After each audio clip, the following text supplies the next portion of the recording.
നമ്മൾ സാധാരണ ചെയ്യുന്ന ഒരു ക്രൈം കേസ് പോലെ ആയിരിക്കില്ല ഇത്. ദയവായി ക്ഷമിക്കണം. സത്യം പറഞ്ഞാൽ ഈ ഒരു വീഡിയോ ചെയ്യുമ്പോൾ മാനസികമായി വല്ലാത്തൊരു നൊമ്പരമാണ് ഫീൽ ചെയ്യുന്നത്. ഒരു സ്ത്രീ എന്ന നിലയിലും ഒരു അമ്മ എന്ന നിലയിലും എനിക്ക് ഈ വിഷയം എങ്ങനെ അവതരിപ്പിക്കണം, ഇതിനെക്കുറിച്ച് എങ്ങനെ സംസാരിക്കണം എന്ന് പോലും അറിയില്ല. കാരണം നിങ്ങൾക്ക് എല്ലാവർക്കും അറിയാം, ഇങ്ങനെയുള്ള സംഭവങ്ങളെക്കുറിച്ച് സംസാരിക്കുമ്പോൾ നമുക്ക് വാക്കുകൾ കിട്ടാറില്ല, വാക്കുകൾ മുറിഞ്ഞു പോകും. സ്വാഭാവികം. ആലുവ തിരുവാംകുളത്ത് 4 വയസ്സുകാരി കല്യാണിക്കുട്ടിയുടെ മരണം എല്ലാവർക്കും അറിയാം. നമ്മൾ ആദ്യം ചിന്തിച്ചത് നികൃഷ്ടയായ ഒരമ്മ, ആ കുഞ്ഞിന്റെ അമ്മ കുഞ്ഞിനെ പുഴയിലേക്ക് വലിച്ചെറിഞ്ഞു, കുഞ്ഞങ്ങനെ മരിച്ചുവെന്നാണ് നമ്മൾ വിചാരിച്ചത്. അങ്ങനെ കുട്ടിയുടെ മാതാവിനെയെല്ലാം നമ്മൾ കണ്ട ഒരു കാഴ്ചപ്പാട്, ഒന്നുകിൽ അവർക്ക് കടുത്ത മാനസിക രോഗമായിരിക്കാം, അല്ലെങ്കിൽ തൻ്റെടിയായ ഒരു സ്ത്രീ മാനസിക രോഗം മൂലം ചെയ്തതാണ്, ഭർത്താവിനെ അനുസരിക്കാതെ വീട്ടുകാരെ അനുസരിക്കാതെ സ്വന്തം ഇഷ്ടപ്രകാരം എല്ലാം ചെയ്യുന്ന ഒരു സ്ത്രീ, അല്ലെങ്കിൽ അവർക്കുള്ളിൽ എന്തോ ഒരു നിഗൂഢമായ രഹസ്യം ഒളിഞ്ഞിരിപ്പുണ്ട്, ഇവർക്കൊരു പരപുരുഷ ബന്ധമുണ്ടായിരിക്കാം, അതുകൊണ്ട് ആ കള്ളത്തരം മറച്ചു വയ്ക്കാൻ ഈ കുട്ടിയെ കൊന്നു എന്നൊരു പക്ഷം ആളുകൾ സംസാരിച്ചു. എന്നാൽ ഇതിനെ എല്ലാം തകിടം മറിച്ചുകൊണ്ടാണ് ആ കുഞ്ഞിന്റെ പോസ്റ്റ്മോർട്ടം റിപ്പോർട്ട് വന്നത്. ഇത് എല്ലാ മലയാളികളുടെ മനസ്സിനെയും മരവിപ്പിച്ച് കളഞ്ഞ ഒരു വാർത്തയായിരുന്നു. കാരണം ആ കുട്ടി അതിക്രൂരമായി ലൈംഗികമായി പീഡിക്കപ്പെട്ടിരുന്നു. Child abuse. കല്യാണി എന്ന 4 വയസ്സുകാരി അല്ലെങ്കിൽ 3.5 വയസ്സുകാരി അതിക്രൂരമായ രീതിയിൽ പീഡിപ്പിക്കപ്പെട്ടു. ഈ പീഡിപ്പിക്കപ്പെട്ടത് ആര് വഴിയാണ് എന്നറിയണ്ടേ? ഈ കുട്ടിയുടെ തന്നെ അച്ഛൻ്റെ സഹോദരൻ. അയാൾ ആ മരണ വീട്ടിൽ കിടന്ന് വാവിട്ട് കരഞ്ഞ് നിലവിളിക്കുമ്പോൾ ചുറ്റുമുണ്ടായിരുന്ന പകുതിയിലേറെ പേരെങ്കിലും ചിന്തിച്ചിട്ടുണ്ടാകും, വല്യച്ഛൻ അല്ലെങ്കിൽ ചെറിയച്ഛൻ എന്തുമായിക്കൊള്ളട്ടെ, അയാൾക്ക് ആ കുഞ്ഞിനോട് എന്ത് സ്നേഹമാണ്, അച്ഛന് പോലും ഇല്ലാത്ത സ്നേഹമാണല്ലോ ഇതെന്നൊക്കെ. പക്ഷെ അതിൽ ചിലരെങ്കിലും ചിന്തിച്ചിട്ടുണ്ടാകും, ഇയാൾ എന്തിനാണ് ഇത്രയേറെ കരയുന്നത്, അച്ഛനില്ലാത്ത വേദനയാണോ ഇയാൾക്ക്, അത്രയേറെ സ്നേഹം ആ കുഞ്ഞിനോട് ഇയാൾക്കുണ്ടോ എന്ന്. ഉണ്ടായിരിക്കാം, ഒരു പക്ഷേ ഉണ്ടായിരുന്നിരിക്കാം. കാരണം എപ്പോഴും അമ്മ വീട്ടിൽ കാണാറില്ല, അച്ഛനും അങ്ങനെ തന്നെയാണ്. അപ്പോൾ ആ കുഞ്ഞ് എപ്പോഴും ഉള്ളത് അച്ഛൻ്റെ സഹോദരനൊപ്പമാണ്. അങ്ങനെ ആ കുഞ്ഞിനെ താഴെ വെച്ചാൽ ഉറുമ്പരിക്കും, തലയിൽ വെച്ചാൽ പേനരിക്കും എന്ന രീതിയിൽ അങ്ങനെ ലാളിച്ച് വളർത്തിയ ഒരു പെൺകുഞ്ഞ്, അത്രയേറെ കൊണ്ട് നടന്ന് വളർത്തിയ ഒരു കുഞ്ഞ്. അപ്പോൾ പിന്നെ അച്ഛനേക്കാളും സ്നേഹം അയാൾക്കുണ്ടാകുമെന്നൊക്കെ പലരും ചിന്തിച്ചു.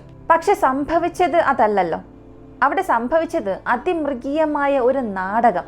അയാൾ അവിടെ അഭിനയിക്കുകയായിരുന്നു. ഒരു വേഷം കിട്ടിയാൽ നന്നായി അഭിനയിക്കാൻ കഴിവുള്ള ഒരു അഭിനേതാവ് തന്നെ. ക്യാമറയ്ക്ക് മുൻപിൽ അത്രയേറെ അഭിനയമായിരുന്നു കാണിച്ചത്. സത്യം പറഞ്ഞാൽ ഇങ്ങനെയുള്ളവരെ കുറിച്ച് സംസാരിക്കുമ്പോൾ ഭാഷയുടെ മാധുര്യം നോക്കേണ്ട ആവശ്യമില്ല എന്നാണ് തോന്നുന്നത്.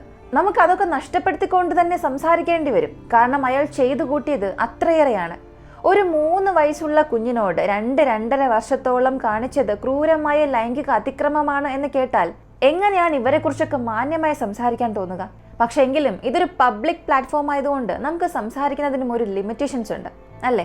ചില കാര്യങ്ങളൊക്കെ നമുക്ക് പറയാതിരിക്കേണ്ടി വരും. പോസ്റ്റ്മോർട്ടം റിപ്പോർട്ടിലൂടെ പുറത്തു വന്ന ഞെട്ടിപ്പിക്കുന്ന വാർത്ത, അതിൽ ഏറ്റവും സങ്കടകരവും നിർഭാഗ്യകരവുമായ ഒരവസ്ഥ, കുട്ടി ഇതേക്കുറിച്ച് കുട്ടിയുടെ മാതാവിനോട് പറഞ്ഞിരുന്നു. മാതാവിന് ഈ കാര്യം എല്ലാം കൃത്യമായി അറിയാമായിരുന്നു.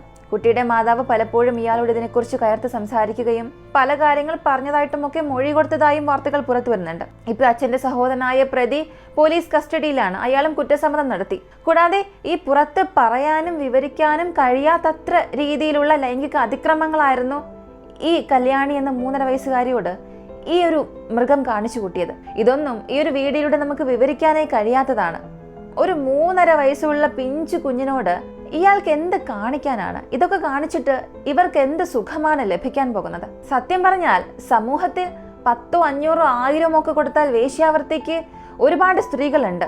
ഇവർക്കൊക്കെ ആവശ്യമാണെങ്കിൽ ഇങ്ങനെയുള്ള സ്ത്രീകളെ തേടി പോകാമായിരുന്നു. ഇന്നത്തെ കാലത്ത് ശ്രദ്ധിക്കേണ്ട ഒരു കാര്യമാണിത്. സ്വന്തം അച്ഛൻ്റെ അടുത്ത് പോലും കുഞ്ഞുങ്ങളെ കിടത്താൻ ഭയപ്പെടുന്ന ഒരു കാലം. വളരെ സ്നേഹത്തോടു കൂടി തന്നെ ഇത് പറയാം. എത്ര തന്നെ സ്നേഹമാണ്, വാത്സല്യമാണ്, അച്ഛൻ്റെ സഹോദരനാണ്, അമ്മയുടെ സഹോദരനാണ്, ബന്ധുവാണ്, മിത്രമാണ് എന്നൊക്കെ പറഞ്ഞാലും ആരായാലും ആരുടെ അടുത്തും പെൺകുഞ്ഞുങ്ങളെ കൊണ്ട് കിടത്താൻ പാടില്ല. ആൺകുട്ടികൾക്ക് പോലും ഇന്നത്തെ കാലത്ത് സുരക്ഷയില്ല, അത് മറ്റൊരു കാര്യം. പക്ഷെ എങ്കിലും പെൺകുഞ്ഞുങ്ങളെ 1 വയസ്സാണെന്ന് പറഞ്ഞാൽ പോലും ഇങ്ങനെയുള്ള ആരുടെയും കയ്യിൽ കൊണ്ട് കൊടുക്കരുത്. ലാളിക്കാൻ പോലും നിങ്ങൾ കയ്യിൽ വിട്ടുകൊടുക്കരുത്. പേടിയാണ്, അത്രത്തോളം പേടിയാണ്. ഈ ലാളനയും സ്നേഹവും ഉള്ളവരുടെയൊക്കെ മനസ്സിൽ എന്ത് ദുഷ്ടചിന്തയാണുള്ളതെന്ന് പോലും അറിയാൻ കഴിയാത്തൊരു കാലം. ഇയാളിപ്പോൾ കുറ്റസമ്മതം നടത്തി. സത്യം പറഞ്ഞാൽ നമ്മുടെ ഇന്ത്യൻ കോൺസ്റ്റിറ്റ്യൂഷൻ, നമ്മുടെ ഇന്ത്യയിലെ വളരെ ശക്തമാണ്. എങ്കിൽ പോലും ഇത്തരം സെൻസിറ്റീവായിട്ടുള്ള അല്ലെങ്കിൽ ഇത്രയും വിവാദമായിട്ടുള്ള ഈ ഒരു കേസിൽ ബഹുമാനപ്പെട്ട കോടതി ഇയാൾക്ക് ജാമ്യം പോലും നിഷേധിക്കണം. ഇയാൾക്ക് തൂക്കുകയർ തന്നെ വിധിക്കണമെന്നാണ് ആവശ്യപ്പെടുന്നത്. എല്ലാ കേരള ജനതയുടെയും ആവശ്യം അത് തന്നെയാണ്. സ്ത്രീകൾക്കെതിരെയുള്ള അതിക്രമങ്ങൾ അല്ലെങ്കിൽ 18 വയസ്സിന് താഴെയുള്ള കുഞ്ഞുങ്ങൾ അവരെ ക്രൂരമായി റേപ്പ് ചെയ്യുന്ന ഇങ്ങനെയുള്ള മൃഗങ്ങളെല്ലാം മുഖം നോക്കാതെ വെടിവെച്ച് തന്നെ കൊല്ലണം. അല്ലെങ്കിൽ തീർച്ചയായും ഇവരെല്ലാം തൂക്കിലേറ്റണം, കൊന്നുകളയണം. ജീവിക്കാൻ തന്നെ ഇവർക്കൊന്നും അർഹതയില്ല. ഇത്രയേറെ രോഷം കൊണ്ട് സംസാരിക്കുന്നതിന് കാരണം നമുക്കൊന്നും ചിന്തിക്കാൻ പോലും കഴിയാത്തൊരു കാര്യമാണ് സംഭവിച്ചിരിക്കുന്നത്. ആ കുഞ്ഞിന്റെ വാർത്ത ആദ്യമായി വാർത്തയിൽ വന്നപ്പോൾ നമ്മളെല്ലാവരും എന്തായിരിക്കും ചിന്തിച്ചിട്ടുണ്ടാവുക? അമ്മ സ്വന്തം കുഞ്ഞിനെ പുഴയിലേക്ക് എടുത്തെറിഞ്ഞു. ആ കുഞ്ഞ് പുഴയിലേക്ക്, ആ വെള്ളത്തിനുള്ളിലേക്ക് ആഴ്ന്നിറങ്ങുന്ന സമയത്ത് ആ കുഞ്ഞിന്റെ മനസ്സിൽ എന്തായിരിക്കും ചിന്തിച്ചത്? ആ കുഞ്ഞ് അവസാനമേ ആരായിരിക്കും ഓർത്തിട്ടുണ്ടാവുക? ആ വീണ വീഴ്ചയിൽ തന്നെ കുഞ്ഞ് ശ്വാസം മുട്ടി മരിച്ചില്ലേ? നമ്മുടെ മനസ്സിലങ്ങനെ 1000 ചിന്തകൾ വന്നിട്ടുണ്ടാകും. തീർച്ചയായും ഈ ചിന്തകളിലൂടെ എല്ലാം ഞാൻ കടന്നുപോയി, നിങ്ങളും കടന്നു പോയിട്ടുണ്ടാകുമെന്ന് വിശ്വസിക്കുന്നു. ഒരമ്മയ്ക്ക് എങ്ങനെയാണ് അതിനെ എറിയാൻ തോന്നിയതെന്നൊക്കെയാണ് ചിന്തിച്ചത്. ഇതൊരു വശം. അതേസമയം വേറൊരു വശമുള്ളത്, ഈ കുഞ്ഞിന് നേരെ ഇങ്ങനെയുള്ള ലൈംഗിക അതിക്രമങ്ങൾ നടക്കുന്നുവെന്ന് അമ്മയ്ക്ക് അറിയാമായിരുന്നെങ്കിൽ ആ കുഞ്ഞിനെ രക്ഷപ്പെടുത്താൻ, ഇവരുടെ ഇടയിൽ കിടന്ന് ഈ കുഞ്ഞ് വളർന്നു വന്നാൽ അത് ഇനിയും ഇങ്ങനെയുള്ള വേദനകൾ അനുഭവിക്കും, അതുകൊണ്ട് കുഞ്ഞിനെ രക്ഷപ്പെടുത്തണം എന്ന ചിന്തയോടുകൂടിയാണ് ഈ അമ്മ എന്ന സ്ത്രീ ഇത് ചെയ്തത് എങ്കിൽ ആ കൊലപാതകത്തെ ഒരിക്കലും ന്യായീകരിക്കാൻ കഴിയില്ല. കാരണം ഇവിടെ ഒരുപാട് സോഴ്സുകളുണ്ട്. കൃത്യമായി അത് പരിഹരിക്കാൻ ഒരുപാട് മാർഗമുണ്ട്. പക്ഷെ അത് പോലീസിൽ റിപ്പോർട്ട് ചെയ്യുകയോ വേണ്ടപ്പെട്ടവരോട് റിപ്പോർട്ടോ ചെയ്തിരുന്നെങ്കിൽ ഒരു പക്ഷെ ആ കുഞ്ഞ് ജീവനോടിരുന്നേനെ. അങ്ങനെയെങ്കിലും ആ കുഞ്ഞ് സമൂഹത്തിൽ ജീവിക്കുമായിരുന്നു. പക്ഷെ അവിടെയും സമൂഹത്തിന്റെ കാഴ്ചപ്പാട് മറ്റൊരു പ്രധാനപ്പെട്ട കാരണമാണ്. വളരെ ചെറുപ്പത്തിൽ തന്നെ പീഡനത്തിനിരയായ ഒരു കുട്ടി എന്ന ലേബലിൽ ആ കുഞ്ഞ് വളർന്നു വരുമ്പോൾ സൂര്യനെല്ലി അടക്കമുള്ള കേസുകൾ നമുക്ക് മുൻപിലുണ്ട്. അപ്പോൾ ഇങ്ങനെ ഒരു സാഹചര്യം നേരിട്ട് സമൂഹത്തിൽ ആ കുഞ്ഞ് വളർന്നു വരുമ്പോൾ ജീവിതത്തിൽ അവളെ ആരും സൗഹൃദപരമായിട്ടോ മാതൃകാപരമായിട്ടോ അവളെ ആരും കൂടെ കൂട്ടില്ല. സൊസൈറ്റി അവളെ നോക്കിക്കാണുന്ന കണ്ണ് വേറെ തന്നെയായിരിക്കും, എത്ര എന്നൊക്കെ പറഞ്ഞാലും. അപ്പോൾ ഇങ്ങനെയുള്ള വേദനകളൊന്നും ആ കുഞ്ഞ് അനുഭവിക്കാതിരിക്കാൻ വേണ്ടിയാണ് അമ്മ അങ്ങനെ ചെയ്തത് എന്ന് പറയുകയാണെങ്കിൽ അതൊട്ടും അംഗീകരിക്കാൻ കഴിയാത്തൊരു കാര്യം തന്നെയാണ്. കാരണം ഇത് വളരെ പ്ലാൻഡായി ചെയ്തതാണ്. കാരണം കുഞ്ഞ് സേഫ് അല്ല. കുഞ്ഞിങ്ങനെ അബ്യൂസ് ചെയ്യപ്പെട്ടു എന്നുള്ള കാര്യം ഒരു 10 പേർ അറിഞ്ഞാൽ തനിക്കായിരിക്കും മാനക്കേട്. അതിനേക്കാൾ ഉപരി കുടുംബത്തിന് അതൊരു മാനക്കേടാണ്. ആ അപമാനവും പേര് എന്തിനു ജീവിക്കണം? എന്തൊക്കെയായാലും മനുഷ്യന്റെ വായല്ലേ. ലൈംഗിക അതിക്രമങ്ങൾക്കിരയായ ഒരു കുട്ടിയാണ് അത് എന്ന് ഇനി കേൾക്കേണ്ടി വരും. ഭാവിയിൽ ഒരു പക്ഷെ എനിക്ക് കേൾക്കേണ്ടി വരും. ഇതുകൊണ്ടാണോ കുഞ്ഞിനെ കൊന്നത്? എന്ത് തന്നെയാണെങ്കിലും ഈ കൊലപാതകത്തെ ഒരിക്കലും ന്യായീകരിക്കാൻ സാധിക്കില്ല. ഇനി സൊസൈറ്റിയുടെ കാര്യം പറയുകയാണെങ്കിലും ഇതുപോലെ തന്നെയാണ്. ഈ ലൈംഗിക അതിക്രമങ്ങൾ നേരിട്ട എത്ര പെൺകുട്ടികളാണ് നിങ്ങൾ ചേർത്ത് നിർത്താൻ ആഗ്രഹിക്കുന്നത്? ഇങ്ങനെയുള്ള അബ്യൂസ് ചെയ്യപ്പെട്ട പെൺകുട്ടികളേക്ക് വിവാഹം കഴിക്കാൻ ആരെങ്കിലും തയ്യാറാകുന്നുണ്ടോ ഇന്നത്തെ സമൂഹത്തിൽ? ഇല്ല. എല്ലാവർക്കും കമന്റ് ഇടാനും സംസാരിക്കാനും എന്തൊരു കഷ്ടമെന്നൊക്കെ ചിന്തിക്കാനും പറയാനും ഒക്കെ കഴിയും. അത് പ്രാവർത്തികമാക്കി കാണിക്കണം എന്നുണ്ടെങ്കിൽ അത് വളരെ വിരളമായ ചിലർക്ക് മാത്രമേ അങ്ങനെയുള്ള നല്ല മനസ്സുകൾ ഉണ്ടാകും. അപ്പോൾ അങ്ങനെയുള്ള സമൂഹത്തിൽ നാണക്കേടും പേര് തൻ്റെ കുഞ്ഞ് ജീവിക്കരുത് എന്നുള്ളതിന് വേണ്ടിയാണോ ഈ കുഞ്ഞിനോട് അമ്മ അങ്ങനെ ചെയ്തത്? എന്നാൽ ഇതിലൂടെയും ഈ കുറ്റകൃത്യത്തെ ന്യായീകരിക്കാനല്ല ശ്രമിക്കുന്നത്. ആ അമ്മയ്ക്ക് ആ കുഞ്ഞിനെ കൊല്ലുന്ന സമയത്ത് മാനസികാവസ്ഥ എന്തായിരുന്നിരിക്കണം എന്നുള്ളതിനെ കുറിച്ചുള്ള ഒരു ചിന്ത മാത്രമാണ് എൻ്റെ മനസ്സിൽ ഇങ്ങനെ കടന്നു വരുന്നത്. എന്നാൽ അപ്പോഴും ചോദിക്കാനുള്ളത്, എന്ത് ചെയ്താലാണ് ആ കുഞ്ഞിന് നീതി കിട്ടുമായിരുന്നിരിക്കുക? മരണത്തിലേക്ക് തള്ളി വിടാതിരുന്നെങ്കിലോ?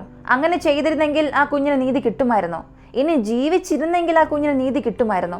അത് മനസ്സിലാകുന്നേ ഇല്ല. ആ കുഞ്ഞ് ജീവിച്ചിരുന്നെങ്കിൽ വീണ്ടും ഇതേ ലൈംഗിക പീഡനം ആ കുഞ്ഞ് അനുഭവിച്ച് ഒരു ഘട്ടത്തിൽ ആ കുഞ്ഞ് തന്നെ ഒരു പക്ഷേ സ്വയം നശിപ്പിക്കേണ്ട ഒരു തീരുമാനം എടുത്തേക്കാം.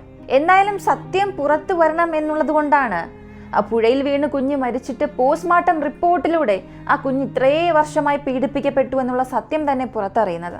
ഇത്രയും വളരെ ബ്രൂട്ടലായിട്ടുള്ള രീതിയിൽ ആ കുഞ്ഞ് കടന്നു പോയി എന്നുള്ള സംഭവങ്ങളെല്ലാം വെളിപ്പെട്ടത്. വെള്ളത്തിലെറിയപ്പെട്ടതിനേക്കാൾ, ശ്വാസം മുട്ടി മരിച്ചതിനേക്കാൾ, അമ്മ വലിച്ചെറിഞ്ഞതിനേക്കാളൊക്കെ വളരെ വലിയൊരു വേദനയാണ് ഇങ്ങനെ ഒരു ചൈൽഡ് അബ്യൂസിലൂടെ കുഞ്ഞ് കടന്നുപോയി എന്നുള്ളത്. അത്രയേറെ വേദനകൾ ഈ 1-2 വർഷമായി അനുഭവിച്ചു എന്നുള്ളത്. അമ്മ ഇപ്പോൾ റിമാൻഡിലാണ്. പോലീസ് കസ്റ്റഡിയിലേക്ക് വിട്ടു നൽകണമെന്ന രീതിയിലാണ് കോടതിയിൽ റിപ്പോർട്ട് കൊടുത്തിരിക്കുന്നത്. ഇനി അച്ഛന്റെ സഹോദരൻ, അയാൾ ജയിലിലേക്ക് ചെന്ന് ബിരിയാണി കഴിക്കാൻ തയ്യാറായിരിപ്പുണ്ടാകാം. ഇയാൾക്കിനി ജാമ്യം കിട്ടുമോ ഇല്ലയോ എന്നുള്ളത് അവിടെ ഒരു വലിയ ചോദ്യമാണ്. ഇയാളിന് ജാമ്യത്തിൽ നാട്ടിലിറങ്ങി നടന്നാൽ മറ്റാരൊക്കെ ആയിരിക്കും ഇയാൾ കാരണം കഷ്ടപ്പെടാൻ പോകുന്നത്? ഇവർക്കൊന്നും ജീവിക്കാൻ അവകാശമേ ഇല്ല.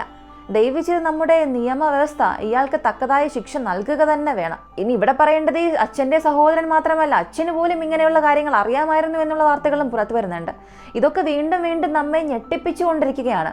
ഒരു കുഞ്ഞ് എന്ത് വിശ്വാസത്തിലാണ് സ്വന്തം വീട്ടിൽ ഇനി വളർന്നു വരിക? അച്ഛനെ വിശ്വസിച്ചോ? അമ്മയെ വിശ്വസിച്ചോ? ബന്ധുക്കളെ വിശ്വസിച്ചോ? ജന്മം കൊടുക്കുന്ന അമ്മയെ വിശ്വസിക്കാൻ സാധിക്കുന്നില്ല.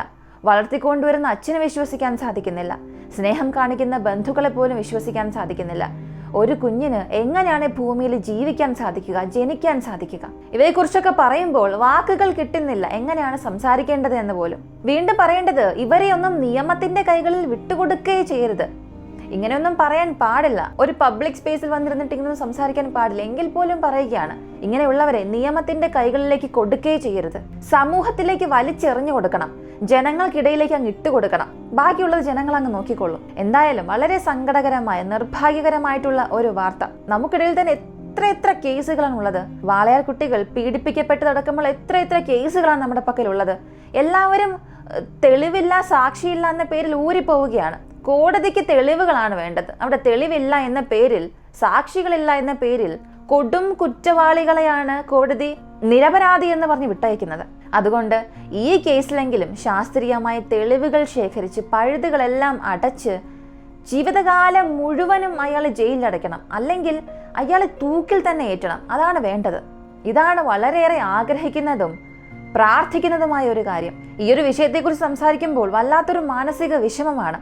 എങ്കിൽ പോലും ഒരു കണ്ടന്റ് ക്രിയേറ്റർ എന്ന നിലയിൽ ഇന്ന് ഈ വിഷയത്തെക്കുറിച്ച് സംസാരിക്കാൻ കഴിഞ്ഞില്ല എന്നുണ്ടെങ്കിൽ അത് ഞാൻ ചെയ്യുന്ന ഏറ്റവും വലിയൊരു നീതികേടായിരിക്കും. ആ കുട്ടിയുടെ ആത്മാവിന് വേണ്ടി പ്രാർത്ഥിക്കുക എന്നതല്ലാതെ എന്ത് ചെയ്യാൻ സാധിക്കും? കാരണം ഇത്തരം അതിക്രമങ്ങൾ വളരെയധികം ഇപ്പോൾ കൂടിക്കൊണ്ടിരിക്കുന്നുണ്ട്. ഈ ഒരു സാഹചര്യത്തിൽ നമ്മുടെ ബഹുമാനപ്പെട്ട കോടതി ഇതിൽ ഇടപെട്ട് കർശനമായ ഒരു നിയമം കൊണ്ടുവരണം.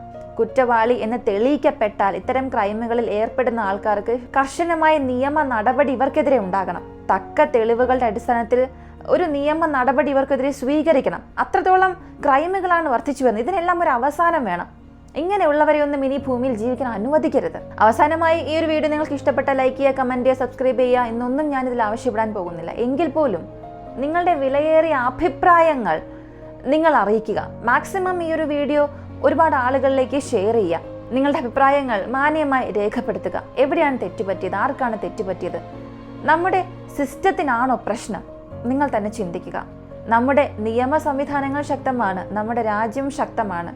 എങ്കിലും എവിടെയാണ് കുഴപ്പങ്ങൾ സംഭവിച്ചുകൊണ്ടിരിക്കുന്നത്? ഇത്തരം കുറ്റകൃത്യങ്ങൾ റിപ്പോർട്ട് ചെയ്യുമ്പോൾ നമ്മുടെ ഗവൺമെന്റിന് എന്താണ് ചെയ്യാൻ സാധിക്കുക?